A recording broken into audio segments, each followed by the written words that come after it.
Hey garden friends, welcome back to Flower Patch. Today we're going to talk about growing million bells, also known as Calibrachoa.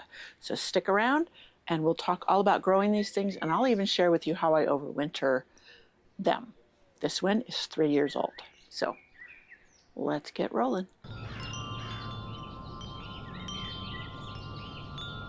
I wanted to say at the end, stay to the end, and I will share with you a fun new thing that I have available for my viewers. Yes, Calibrachoas or million bells. They resemble petunias, the little bell-shaped flowers. They cascade, perfect for baskets, planters, containers, the spiller in any kind of filler, spiller, thriller type arrangement. And if you know me, you know I'm not big into those. I like something a little simpler, but these are perfect for that, and they just shine all summer long. And in the fall, obviously. So how do you grow million bells?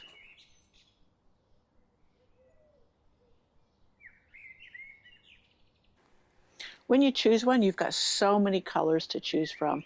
I've had yellows and oranges and whites and different variegated ones that'll have a center that's a different color, like this one.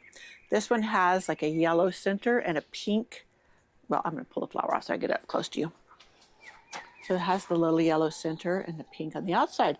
And the purple one is, the dark purple one has a very dark center with a very pinpoint, the yellow of the very, what do you call that? Stamens, pistils, whatever, where all the pollen is. And the bees love these. So pretty easy to grow, lots of colors. I had a white one and I had it in a basket that hung on my back deck wall that we built from fence boards and old metal. And it just performed all summer long. And it was in a 4-inch pot. It just lasted and bloomed beautifully just in that 4-inch pot. I did have to do some things to keep it blooming.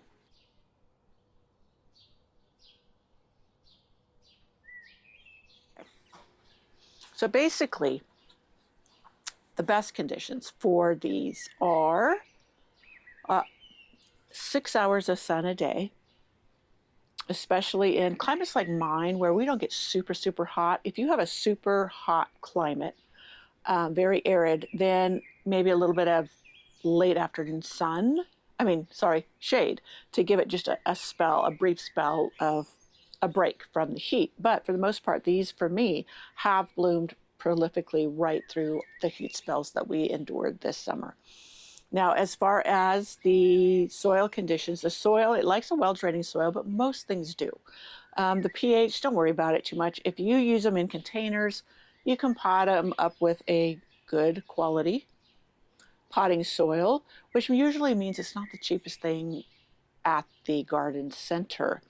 And if you want to make your own, I do have a DIY potting soil recipe that I do, and that's basically a bulk compost that I buy from a local turkey farm. Actually, I get it from a landscape supply who gets it from the turkey farm. And then I mix it with perlite, and pretty much that's it. Now, I used to use rice hulls, and I still will sometimes, but if I have the perlite, I use the perlite. And what the benefit of the perlite is, it not only will hold moisture, it increases drainage, but also it captures oxygen, which that's what happens when you overwater, is you drown the plants. They can't get oxygen to the roots. So the perlite is just like an insurance policy against drowning your plant. Still, if you still overwater or let it sit in water, you will get the root rot. And that is because, it can't breathe with all that super moisture in it. But if it's well draining, not sitting in water, the perlite helps a lot. Now, as far as, soil. Oh, the temperatures. The temperatures between 55 and 80 is what it prefers. So that's when I said if it's super hot, you might want to give it some shade in the super heat of the day. And then, I like an area where it gets morning sun, then a little bit of shade in the heat of the day, and then the evening sun when it gets those lower temperatures. So 55 to 80, but they will go. I mean, we had hundreds this summer, and this thing did just fine as long as I kept it watered. And in containers, of course, you do need to water them a little bit more often, let it drain off.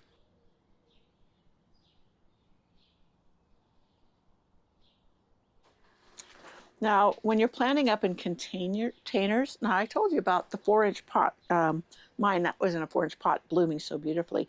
You want to give them like 8 to 10 inches in a pot. Now this one, I'm not sure how many are in here because it reseeded.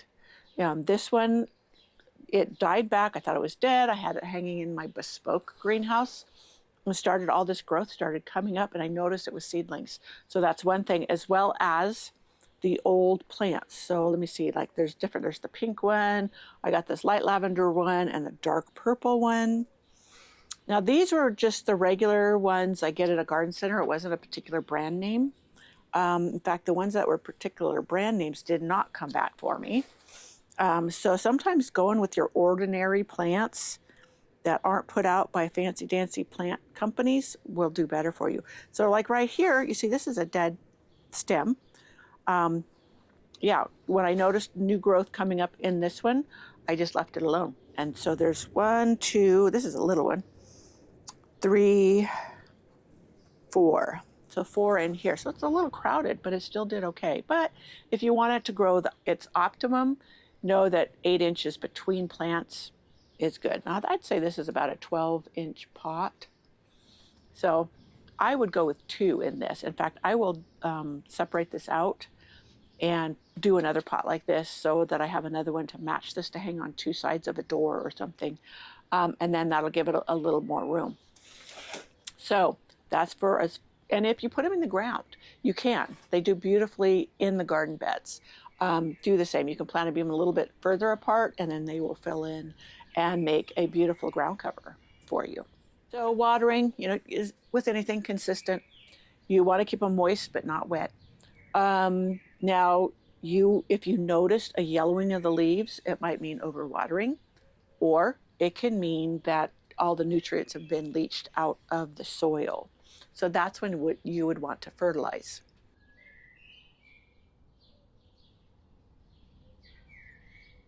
Now, fertilizing, I've showed you before, shared with you, I like the eco-organic fertilizer. It's made from food waste. So it's a double benefit as far as taking food waste out of the landfills, which helps sequester carbon. And it does a beautiful job. And it's the right ratio. Some will say a balanced fertilizer, like something that says 10, 10, 10, but that's really not accurate because what is considered right for plants is like a 3-1-2 or a 3-2-1. I have a blog post on bloom boosters and what kind of a myth they are. You do not get more blooms by upping the phosphorus or the middle number. I think that's phosphorus. But yeah, that's marketing. That is not gardening. So if you do a good balanced, meaning 3-2-1 or 3-1-2 fertilizer, it will be perfect for this because the nutrient that leaches out the most is the first number, which is the nitrogen. And yellowing leaves means a nitrogen deficiency a majority of the time. So just know that. Also put a link to my bloom booster post in the description box below. I need to do a video on it. I haven't done it yet. I've meant to, but it is what it is. Time and all of that. So that is how you fertilize. And any kind of liquid fertilizer, really, you could use Miracle-Gro if that's what you like to use. I prefer the organic and all that it adds to benefiting because this hangs over my garden beds or the ground. The leftover goes down into the ground, and I like using all organic fertilizers, etc., amendments in my soil. So that's why I really like it too.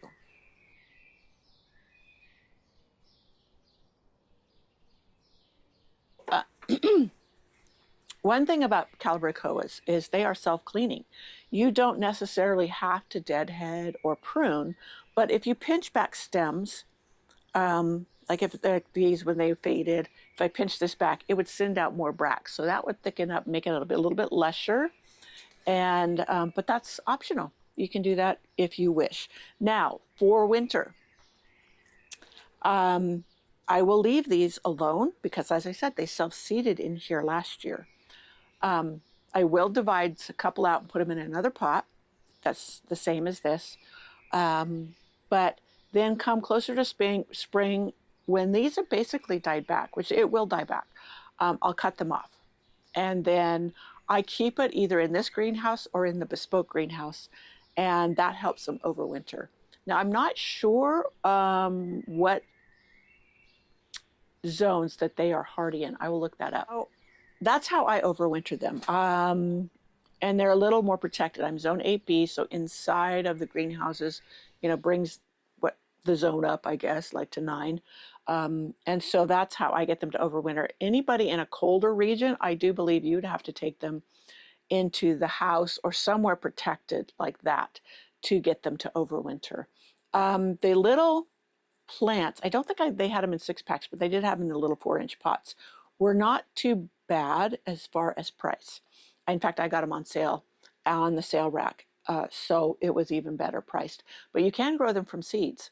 Now, as I said, these reseeded themselves, so that shows you how easy they come up from seed. And I may buy special colors this year, and I think I will, just to test out how easy they are to grow from seeds for all of us. Now, winter care, out in the garden beds, if you're below zone 8, even below 7, you forget about overwintering them. So there's that. That you can treat them as an annual, but they will act as a perennial, as I said, for some people. So maybe you've had Calibrachoa and they didn't bloom. Well, that could be lack of sun. Remember the 6 hours. Not fertilizing efficiently enough. Now, when you're watering a lot, like during hot weather, nutrients leach out much faster. So you could, now what I do is I dilute my fertilizer by half, and then I water every watering. And by diluting it, that means it's just getting it all the time, but not full strength, because it doesn't need it full strength every time. Now, others will mix up their fertilizer full strength, and they will, every 3rd watering, will water their pots and containers like this to give them that consistent nutrition, because it washes out, leaches out when you water a lot, when it's especially hot. Some people have to water twice a day with these type things. So also, if you had it on drip, I had a friend who had hers all on drip, and yeah, she watered every 3rd, she fertilized every 3rd watering.